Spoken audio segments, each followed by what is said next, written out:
Buenas chicos, ahora les traigo una muy buena creepy basada en Stein, ya que me inspiré de una foto de él y su locura.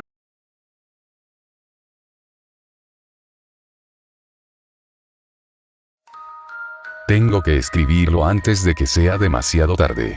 Antes de que suceda de nuevo. Antes de que él surja entre las sombras para cometer su crimen. Yo sé que no estoy loco, aunque la historia que aquí relato parezca de manicomio, y, si lo estoy, ¿quién no ha sufrido los efectos de la locura alguna vez? En realidad, pienso, que una vida sumida en la cordura y el orden deben ser bastante tediosa y de suicidio. Pero existen las excepciones, pues, mi vida tiene tanto orden como un juego de luces y sombras que alternan con velocidad, y sin embargo, por mi pensamiento ha pasado el hacerle una visita al verdugo del que ningún humano escapará jamás. Quizás sea por la oscuridad y frialdad que abraza mi vida estos días, quizás sea lo contrario, quizás ya no sé qué pensar, mas por precaución, he preparado, en esta pequeña y oscura habitación, el instrumento necesario para darle fin a toda la situación, bastante simple y primitivo. Una soga con un nudo corredizo atada al techo. Solo espero que él me dé suficiente tiempo y honestidad para relatar esta historia. Seguramente se preguntarán quién es él. Su apariencia física se la dejaré a su imaginación, solo resaltaré que tenía, o tiene, una apariencia pálida y sombría. Los llevaré de la mano para mostrar cada detalle de cómo lo conocí. Era un día como cualquier otro, sin variaciones en el clima ni el entorno, un viernes para ser más exacto, aprovechando la fecha dado que no tendríamos ocupaciones en un par de días, un gran amigo de nombre Jorge, cuya estatura no rebasaba los 5 pies, de cabello negro como azabache al igual que sus ojos, y una nariz aguileña, con una expresión en el rostro siempre o al menos casi siempre de hombre al que le han hecho enojar, no se deje llevar por este detalle, pues era bastante jovial, me había invitado junto con otros compañeros a pasar los siguientes días en una cabaña dentro de los bosques que rodeaban al pueblo. Iríamos a cazar con la excusa de eliminar el estrés y las presiones generadas en la semana. La idea me fascinó, pues, siendo yo una persona intelectual y solitaria, hasta cierto punto, siempre he amado los lugares llenos de naturaleza y alejados de la civilización, aunque, la idea de atacar estos entornos era una blasfemia para mi ser. Acepté ir de todas maneras. Esperé en mi casa, a que llegara la hora de que pasara con los demás por mí, y de manera extraña la tranquilidad del día empezó a cambiar, pues mientras esperaba, los vientos se agitaron, el cielo se nubló y se podía sentir frío aún dentro de la casa. Finalmente llegaron, éramos 5. Jorge. Peter, que es un sujeto de cabello castaño, de la altura de Jorge y de actitud valiente y retadora. Ben, más alto que los 3, rostro ovalado, de tez blanca como las nubes, algo robusto y de actitud miedosa. Él, que no noté su presencia debido a lo callado y serio que es, y finalmente yo. No perdimos tiempo más que una pequeña charla de lo que haríamos cuando llegáramos. La verdad, ignoré gran parte de los planes, pues ya tenía decidido los míos, aprovechar la más mínima ocasión para separarme del grupo y perderme en la belleza e inmensidad del bosque, sumido en fantasías sacadas de cuentos medievales e historias para niños, al menos en lo que llegaba la noche para admirar la bóveda celeste. Pasé gran parte del viaje sin decir ninguna palabra metido en estos pensamientos, y tampoco él daba el más mínimo aliento. De pronto, Jorge me trajo a la realidad con la cuestión más precisa que se le pudo haber ocurrido. ¿En qué estás pensando?, preguntó. La respuesta hubiera sido demasiado larga, además de habría arruinado mis planes el hecho de contestarla con sinceridad, así que permanecí un rato pensando en algo ingenioso que decir, pero fue tanto el lapso de tiempo que Jorge terminó contestándose así solo. ¿Piensas en la función de aquel circo?, ¿cierto?, dijo. Claramente su hipótesis era mentira, pero al comentar el evento, mi pensamiento se redirigió hacia este. Hacía unos días que el circo había llegado al pueblo y decidimos ir a verlo, pues no interfería para nada con nuestras labores cotidianas. El gran circo, con sus grandes carpas bicolores y sus 1000 funciones distintas, con payasos de todos los diseños, para chicos y grandes y no tan chicos, con hermosas damas y bestias del nuevo mundo. En realidad a mí solo me interesaban estos últimos, pues como he dicho antes, soy amante de la naturaleza y los animales son parte de esta. El espectáculo de los leones, elefantes, caballos, monos y aves fue fascinante, todos danzaban de aquí para allá con una gracia similar a la de un ballet y todos quedamos admirados, aunque pienso que yo, más que todos. Por esta razón, decidí, al terminar el evento, ir personalmente a darle mis felicitaciones y agradecimientos al grupo actor. Me escabullí hasta la carpa de animales y, lo que vi, fue horripilante.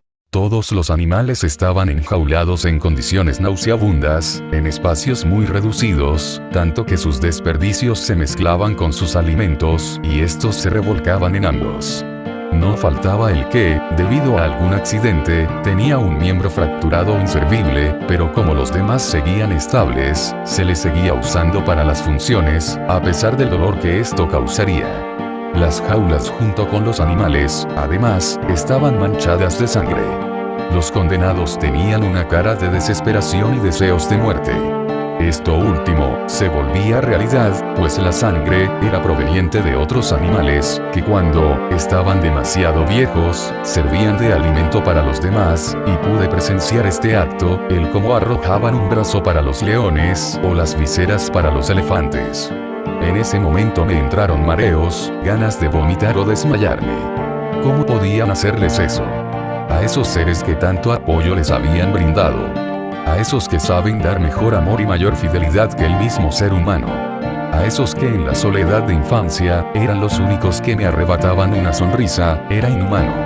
Cuando se percataron de mi presencia, salí corriendo del lugar con una cara de terror, para no volver jamás. Y volviendo al viaje, sí, fue lo que le respondí a mi amigo. Se le pintó una cara de orgullo, como si, por esa deducción acertada se hubiera transformado en un detective nato. Finalmente llegamos. Era una cabaña rústica, con espacio suficiente para los 5 y algunas comodidades extra. Se encontraba en un espacio abierto, rodeado del laberinto boscoso y cercana a un arroyo. Cuando llegamos, a pesar de existir aún luz del sol, faltaba poco para que éste se ocultara. Peter comentó que era el momento ideal para la acometida. Así que desempacamos, tomamos los rifles, yo ignorando lo que seguía, y salimos en busca de víctimas. No tardó mucho antes de que encontráramos a un par de ciervos, bebiendo agua en el arroyo cercano a la cabaña. Era una madre y su cría, la madre no dejaba de cubrir a su vástago, y este jugueteaba un poco con el agua y con su madre. Era una escena preciosa, sacada de un cuento de hadas, pero se convirtió en cuento de tinieblas, pues en un abrir y cerrar de ojos, sonó un fuerte estruendo y la madre cayó al suelo brotando sangre de su cráneo. Una bala la había atravesado. La cría se asustó y retrocedió un poco, para después acercarse a su madre, a la cual empujaba y lamía en la vida, mientras de rato en rato chillaba llamándola, a veces a ella, a veces al cielo. Y este llanto, más que animal, se sentía como el de un bebé que pide a gritos a su madre, la cual nunca más despertara. Quedé sin aliento por las imágenes y unos segundos después, la cría sufrió la misma suerte que su madre. La sangre de ambos brotaba hacia el arroyo, recorriéndolo como una serpiente mientras se diluía. Oh sí. Vengan la nueva alfombra y nuevo abrigo de papi. ¿Qué has hecho? Imbécil. ¿Cómo que, qué he hecho? No te preocupes, son solo animales, fueron creados para eso. Solo animales. Solo animales. En ese momento no pude contener la furia y le solté un golpe. Peter tampoco se contuvo y se arrojó contra mí, cayendo ambos al suelo, forcejeando, no dejaba de golpearme en la cara, hasta que lo pateé para quitármelo de encima. En ese momento pasó algo que nos dejó atónitos a todos, pues, antes de que Jorge y Ben nos separaran, él tomó un rifle y disparó a la cabeza de Peter, dejándolo inerte. ¿Qué había pasado? ¿O por qué él había hecho lo que había hecho? No lo sé, o no lo quiero saber. Jorge empezó a atacar con palabras y gritos a él, ¿acaso no se había dado cuenta de su acto? Parecía todo lo contrario, de hecho, él parecía disfrutar el momento, había sentido un poder como nunca antes, y su cara tenía una mueca de placer demoníaco. Ante eso Jorge dijo que volveríamos al pueblo por la policía. La respuesta de él fue insértale una bala en el cráneo al igual que a Peter. Ben, ante todo esto, no pudo contener su miedo, y salió corriendo lo más rápido que pudo. Él solo lo seguía caminando y riéndose, como si de un juego se tratase. Ben llegó hasta una empinada, de donde cayó y se fracturó una pierna. Nos dimos cuenta de esto por sus gritos de auxilio. Cuando lo vimos en su triste estado, él solo se rió muy macabramente y le disparó en la otra pierna, quitándole así toda oportunidad de supervivencia. Murió probablemente de frío o comido por alguna criatura del bosque. Yo era mero espectador de todas las atrocidades sin capacidad de hacer algo al respecto, poseído en todo el cuerpo por el terror y parálisis. Cuando regresamos de presenciar el cruel final de Ben, tomamos los cuerpos de Jorge y Peter y los llevamos hasta la cabaña. Desde entonces he permanecido en este lugar, junto a él, invadido por el sentimiento de culpa e impotencia, alimentando, debido a las pocas raciones que habíamos llevado, de los cuerpos de mis compañeros.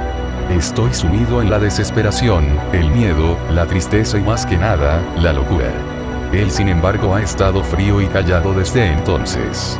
Sé que, aquellos, a los que el hombre ha implementado para impartir el respeto a las leyes en su sociedad, no tardarán en aparecer tras la puerta. Razón también, aparte de la locura, por la cual he decidido, como dije al inicio de la narración, acabar con mi vida, con este sufrimiento. Así, cuando la justicia llegue, lo encontrarán a él colgado del techo.